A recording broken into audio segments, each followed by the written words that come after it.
പുതിയതായിട്ട് ഒരു കോവിഡ് കേസുകളെ കൂടുന്നുണ്ട്. അപ്പോൾ കുറേ പേഷ്യൻസ് ചോദിക്കുന്നുണ്ട്, ആശങ്കയ്ക്ക് എന്തെങ്കിലും അടിസ്ഥാനമുണ്ടോ, എന്തെങ്കിലും പ്രത്യേകമായിട്ട് നമ്മൾ ചെയ്യണോ, എന്താണ് കോവിഡ് പഴയ പോലെ തിരിച്ചു വരുമോ, ലോക്ക്ഡൗണൊക്കെ ഉണ്ടാകുമോ, അത്രയും സിവിയർ ആകുമോ തുടങ്ങിയ കാര്യങ്ങളൊക്കെ പലരും ചോദിക്കുന്നുണ്ട്.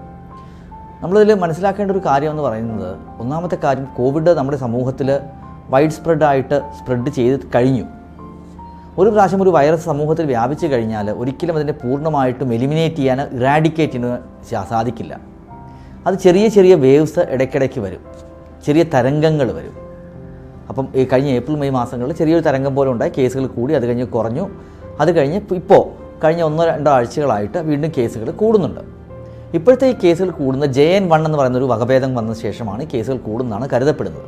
അപ്പോൾ എന്തുകൊണ്ടാണ് കേസുകൾ ഇടയ്ക്കിടയ്ക്ക് കൂടുന്നത്? ഒന്നാമത്തെ കാര്യം എന്ന് പറയുന്നത്, അതൊരു സൈക്ലിക്കൽ ഫിനോമിന നേരത്തെ ഞാൻ പറഞ്ഞു. കേസുകൾ കുറയുക, പിന്നെ കൂടുക, വീണ്ടും കുറയുക, വീണ്ടും കൂടുക തുടങ്ങിയ ചെറിയൊരു സൈക്ലിക്കൽ പാറ്റേൺ ലോകത്തെമ്പാടും കണ്ടുവരുന്ന ഇൻഫ്ലുവൻസ പോലെ വൈറസുകൾക്കും ഡെങ്കി, ഇത് എല്ലാ വൈറസുകൾക്കും ഈ സൈക്ലിക്കൽ പാറ്റേൺ ഉണ്ട്. അത് കാലാവസ്ഥയിലുണ്ടാകുന്ന വ്യതിയാനങ്ങളും മറ്റു മാറ്റങ്ങളും കൊണ്ടാണ് ഉണ്ടാകുന്നത്. ഒരു കാരണം അതാണ്. അതോടൊപ്പം തന്നെ വളരെ പ്രധാനപ്പെട്ട ഒരു കാരണം ഈ വൈറസിലുണ്ടാകുന്ന മ്യൂട്ടേഷൻസ് ആണ്. അതായത് ഈ സ്പൈക്ക് മ്യൂട്ടേഷൻ വരുമ്പോൾ എന്താ സംഭവിക്കുന്നത്? ആർജിതമായ പ്രതിരോധ ശക്തി നേരത്തെ ഉണ്ടല്ലോ, ഇവർക്ക് ആളുകൾ കിട്ടിയിട്ടുണ്ട്. ഈ ആർജിത പ്രതിരോധ ശക്തിയെ മറികടക്കാനുള്ള ശേഷി ഈ വൈറസിനുണ്ടാകുന്നു. അതാണ് ഇതിൽ ഏറ്റവും വലിയ പ്രശ്നം. അപ്പോൾ നേരത്തെ ഇൻഫെക്ഷൻ കാരണമോ അല്ലെങ്കിൽ വാക്സിൻ കാരണമോ ഇമ്മ്യൂണിറ്റി ഉണ്ടായ ആളുകൾക്ക് ഈ പുതിയ വേരിയൻറ്റിന് ആ ഇമ്മ്യൂണിറ്റിയെ മറികടക്കാനും അവരെ ഇൻഫെക്റ്റ് ചെയ്യാനുമുള്ള ഒരു ശേഷി കൈവരുന്നു. അപ്പോൾ എന്ത് പറ്റും? വീണ്ടും കുറച്ച് കേസുകൾ കൂടും. നമ്മൾ ആശങ്കയ്ക്ക് വകയുണ്ടോ? ഒരിക്കലുമില്ല. നമുക്കറിയാം, നേരത്തെയുള്ള കോവിഡിൽ 100-1-2 പേർക്കൊക്കെയാണ് അസുഖം സിവിയർ ആയിരുന്നത്. ഇപ്പോഴത്തെ 1000-ൽ ഒരാൾക്കൊക്കെയാണ് അസുഖം സിവിയർ ആകുന്നത്. പക്ഷേ കുറേ ആളുകൾക്ക് അസുഖം വരുമ്പോൾ ചെറിയൊരു ശതമാനം ആളുകൾ, ചെറിയ നമ്പർ ഓഫ് ആളുകൾ, ഇപ്പോൾ 10,000 കേസൊക്കെ ഉണ്ടാകും, 3-4-5 ആളുകളൊക്കെ അവർക്ക് അസുഖം തീവ്രമാകാനും അവർക്ക് ആശുപത്രിയിലേക്ക് അഡ്മിറ്റ് ആകാനുള്ള സാധ്യതയുണ്ട്. അപ്പോൾ ആരാണിത് ശ്രദ്ധിക്കേണ്ടത്? അതാണ് നമ്മൾ നോക്കേണ്ടത്.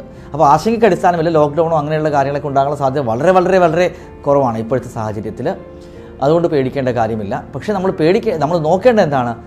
എസ്പെഷ്യലി വാതരോഗികൾ, ഇമ്മ്യൂൺ സിസ്റ്റം നമുക്കറിയാം, വാതത്തിന് കഴിക്കുന്ന പല മരുന്നുകളും auto immune disease, immuno suppressant മരുന്നുകൾ കഴിക്കുന്നവരുണ്ട്, ചില റിറ്റുക്സിമാബ് പോലെ ഇഞ്ചക്ഷൻ എടുക്കുന്നവരുണ്ട്. അവർക്കൊക്കെ ഇമ്മ്യൂണിറ്റി കുറച്ച് കുറവായിരിക്കും. അപ്പോൾ അവർക്ക് കഴിയുന്നതും, അവർക്ക് നേരത്തെ വാക്സിനൊക്കെ എടുത്തെങ്കിൽ ഒരു പരിധിവരെ പ്രൊട്ടക്ഷൻ കിട്ടും. പക്ഷേ എങ്കിലും ഇവർക്ക് അസുഖം വീണ്ടും കോവിഡ് വരാതിരിക്കാൻ ഇവർ ശ്രദ്ധിക്കണം. മിക്കവർക്കും ഒരു 95% ആളുകൾക്ക് നേരത്തെ കോവിഡ് വന്നു പോയിട്ടുള്ളതാണ്. എങ്കിലും വീണ്ടും വരുമ്പോൾ ഈ ചിലർക്കത് വാതരോഗം കൂടും. മാത്രമല്ല, ഇവർ ഇമ്മ്യൂണോസപ്രസന്റ് മരുന്നുകൾ കഴിക്കുന്നതുകൊണ്ട് അത് തീവ്രമാകാനുള്ള സാധ്യത ജനറൽ പോപ്പുലേഷനേക്കാളും കുറച്ച് കൂടുതലാണ്. ഫോർ എക്സാമ്പിൾ, ജനറൽ പോപ്പുലേഷൻ നമ്മൾ നോക്കുമ്പോൾ ഒരു 0.1-0.2% ആണ്. ഇവർക്ക് 0.3, അതിൻ്റെ ഒരു 0.4-0.5% കാണും അസുഖം തീവ്രമാകാനുള്ള സാധ്യത. ഒരു എക്സാമ്പിൾ ഞാൻ പറഞ്ഞതാണ്. അപ്പോൾ ജനറൽ പോപ്പുലേഷനേക്കാളും കൂടുതലാണ് ഇവർക്കുള്ള അസുഖം തീവ്രമാകാനുള്ള സാധ്യത. അതുകൊണ്ട് അവരെന്താ ചെയ്യേണ്ടത്? ഇവർ ചെയ്യേണ്ട ഒരു കാര്യം, ഒന്നാമത്തെ കാര്യം, ഇവർ മാസ്ക് ധരിക്കുക. എവിടെയെങ്കിലും പോകുമ്പോൾ മാസ്ക് ധരിക്കുക, ഒന്നാമത്തെ കാര്യം അത് ചെയ്യുക. 2, അടച്ചിട്ട സ്ഥലങ്ങളിൽ കുറേ നേരം മാസ്ക് ഇല്ലാതെ ഈ പനിയുള്ളവരൊക്കെ ആയിട്ട് ഇടപഴകുന്നത് സൂക്ഷിക്കുക.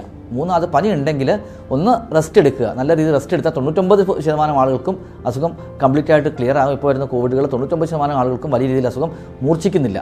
അതുകൊണ്ട് തന്നെ അവർ റെസ്റ്റ് എടുത്ത് നന്നായിട്ട് വെള്ളമൊക്കെ കുടിച്ച് റെസ്റ്റ് എടുത്തു കഴിഞ്ഞാൽ തന്നെ അസുഖം മാറും. പക്ഷേ 3 ദിവസം 4 ദിവസം കഴിഞ്ഞിട്ട് പനി മാറുന്നില്ല, അല്ലെങ്കിൽ ചുമയുണ്ട്, വിട്ടുമാറാത്ത ചുമയുണ്ട്, ശ്വാസമുട്ടൽ കൂടുന്നു, അങ്ങനെയൊക്കെ ഉണ്ടെങ്കിൽ ഡെഫിനറ്റ്ലി നമ്മൾ ഹോസ്പിറ്റലിൽ ഒരു ഡോക്ടറുടെ സഹായം തേടണം. ഈ വാതരോഗങ്ങൾ എല്ലാവർക്കും വളരെ കൂടുതൽ സീരിയസ് ആകാൻ സാധ്യത വളരെ കുറവാണ്. എസ്പെഷ്യലി ഈ വാതരോഗം വന്ന് ലങ്സിനെ ബാധിച്ചു, ഇൻഡസ്ട്രീഷ്യൽ ലങ് ഡിസീസ് ഉള്ളവർ, അങ്ങനെയുള്ളവർക്കാണ് കുറച്ചുകൂടി കൂടുതലായിട്ട് ശ്രദ്ധിക്കേണ്ടത്. അതുപോലെ കിഡ്നിക്ക് അസുഖം ബാധിച്ചവർ, കിഡ്നി ഫെയിലിയർ ഉള്ളവർ, അല്ലെങ്കിൽ ഹാർട്ടിനെ ഇത് ബാധിച്ചവർ, അങ്ങനെയുള്ളവരാണ് കുറച്ചുകൂടി ശ്രദ്ധിക്കേണ്ടതും സൂക്ഷിക്കേണ്ടതും, സൂക്ഷിച്ച് മുമ്പോട്ട് പോകേണ്ടതും. പിന്നെ നമ്മൾ ജനറൽ പബ്ലിക്കിനോട് പറയാനുള്ള ഒരു കാര്യം ഞാൻ നേരത്തെ പറഞ്ഞു. ഒന്ന്, കറക്റ്റായിട്ട് മാസ്ക് ധരിക്കുക.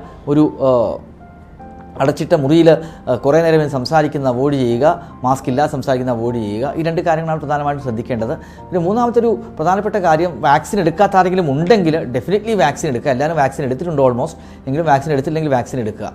പിന്നെ ഒരു ജനറൽ പബ്ലിക്കിനോട് പറയാനുള്ളത്, നിങ്ങൾക്ക് അനുബന്ധ രോഗങ്ങളുണ്ട്, ഫോർ എക്സാമ്പിൾ നേരത്തെ പറഞ്ഞ കാര്യങ്ങളിൽ കിഡ്നിക്ക് അസുഖമോ ഹാർട്ടിന് അസുഖമോ ലങ്സിന് അസുഖമോ തീവ്രമായിട്ടുള്ള എന്തെങ്കിലും അസുഖങ്ങളുള്ളവരാണെങ്കിൽ, ഷുഗർ വളരെ അൺകൺട്രോൾഡ് ആയിട്ടുള്ളവർ, അല്ലെങ്കിൽ ഹൈപ്പർ ടെൻഷൻ വളരെ അൺകൺട്രോൾഡ് ആയിട്ടുള്ളവർ, അങ്ങനെയുള്ളവർക്ക് ഈ അസുഖം വന്നു കഴിഞ്ഞാൽ അത് കോംപ്ലിക്കേഷൻ ഉണ്ടാകാനുള്ള സാധ്യത കൂടുതലാണ്.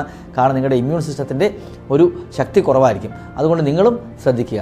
അപ്പോൾ ഈ കോവിഡിൻ്റെ വേരിയൻറ്റ് ഇപ്പോൾ ഒരു ചെറിയ വേവ് വന്നിട്ടുണ്ട്. നമുക്ക് 2-3 ആഴ്ചയ്ക്കുള്ളിൽ അത് കുറച്ച് കുറഞ്ഞു വരാനും പിന്നെ അത് ഫെബ്രുവരി മാസമൊക്കെ താഴത്തോട്ട് വരാൻ തന്നെയാണ് സാധ്യത. പക്ഷേ നമ്മൾ പറഞ്ഞല്ലോ, കോവിഡിൻ്റെ കാര്യത്തിൽ ഏത് വൈറസിന് ഫീവറിനെ പോലും അൺപ്രഡിക്റ്റബിൾ ആണ്. അതുകൊണ്ട് നമ്മൾ ശ്രദ്ധിക്കുക. ഒരിക്കലും ആശങ്കയ്ക്ക് അടിസ്ഥാനമൊന്നുമില്ല, പക്ഷേ കുറച്ച് ജാഗ്രത ഡെഫിനറ്റ്ലി വേണം.